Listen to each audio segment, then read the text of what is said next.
السلام علیکم ورحمۃ اللہ وبرکاتہ۔ الحمد للہ رب العالمین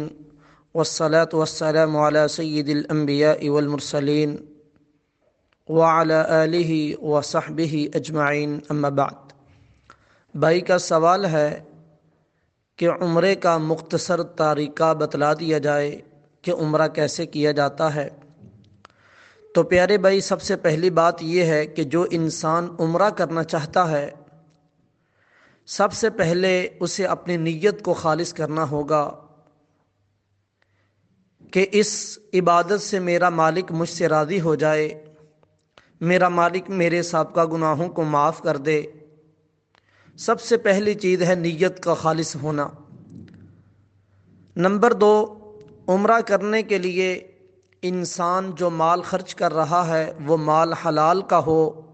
اس کے اندر حرام شامل نہ ہو، کیونکہ ان اللہ لا يقبل الا طیبا، رب العالمین صرف پاک چیز کو قبول کرتے ہیں۔ اگر اس کے اندر مال پاک نہیں ہے تو وہ عبادت اللہ کے دربار میں قبول نہیں ہوگی۔ نمبر 3 ہے جی، وہ عمرہ جو کرنا ہے وہ طریقہ رسول پر ہونا چاہیے کہ اللہ کے پاک پیغمبر جناب محمد الرسول اللہ صلی اللہ علیہ وسلم نے کیسے عمرہ کیا اور کیسے عمرہ کرنے کا اللہ کے محبوب نے صحابہ کو حکم دیا۔ تو پیارے، سب سے پہلی بات یہ ہے کہ جو انسان عمرے کے لیے نکلنے لگا ہے وہ سب سے پہلے اپنے جسم کی اچھی طرح صفائی کرے، بال کٹوا لے، بغلوں کے نیچے سے بھی سر کے بال بھی ٹھیک کروا لے، اور باقی جو غیر ضروری بال ہیں وہ بھی ٹھیک کر لے۔ اس کے بعد انسان جب یہاں سے نکلا ہے، ایئرپورٹ پر پہنچا ہے، تو وہاں بھی ایئرپورٹ پہ جا کے احرام باندھ سکتا ہے۔ اور احرام باندھنے کے لیے 2 چادریں ہوتی ہیں، سفید رنگ کی 2 چادریں، ایک ہی انسان نیچے پہن لے جیسے تہمت پہنتے ہیں،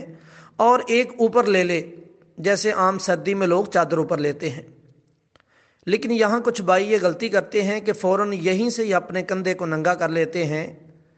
لیکن ان کو چاہیے کہ جب وہ بیت اللہ پہنچے تو اس وقت جا کے کندھے کو ننگا کریں۔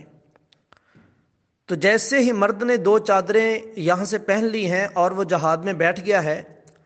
اور عورتوں کے لیے کوئی خاص احرام کی پابندی نہیں ہے۔ پابندی سے مراد یہ ہے کہ کوئی خاص کپڑا نہیں ہے کہ عورت وہ کپڑا اگر پہنے گی تو پھر اس کا احرام ہوگا۔ عورت نے جو لباس پہنا ہوا ہے وہی اس کا احرام ہے۔ یہاں ایک نقطہ اور ذہن میں رکھیے، کچھ ایسی مائیں بہنیں ہوتی ہیں جو عمرے کے لیے نکلتی ہیں لیکن خاص ایام میں ہوتی ہیں، وہ کیا کریں گی؟ وہ اچھی طرح غسل کر کے اور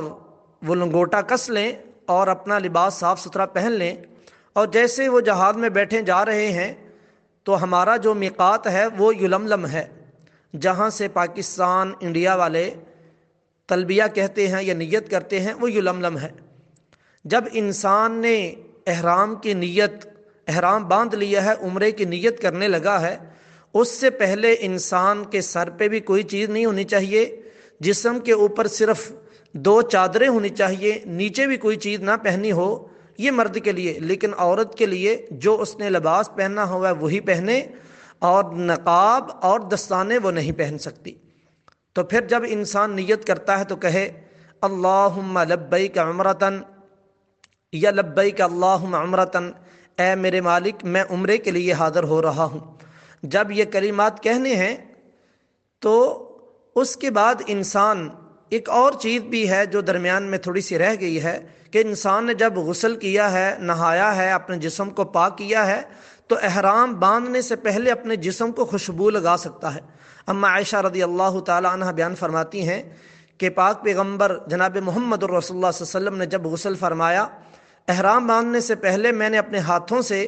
پاک پیغمبر کو خوشبو لگائی، اور اس کے بعد اللہ کے محبوب نے احرام باندھا۔ یعنی جسم کو بندہ خوشبو لگا سکتا ہے، احرام کو خوشبو نہیں لگا سکتا۔ ہاں اگر جسم کو لگائی ہے اس کے بعد اگر احرام باندھا ہے اس کو لگ گئی تو انشاءاللہ کوئی حرج نہیں ہے۔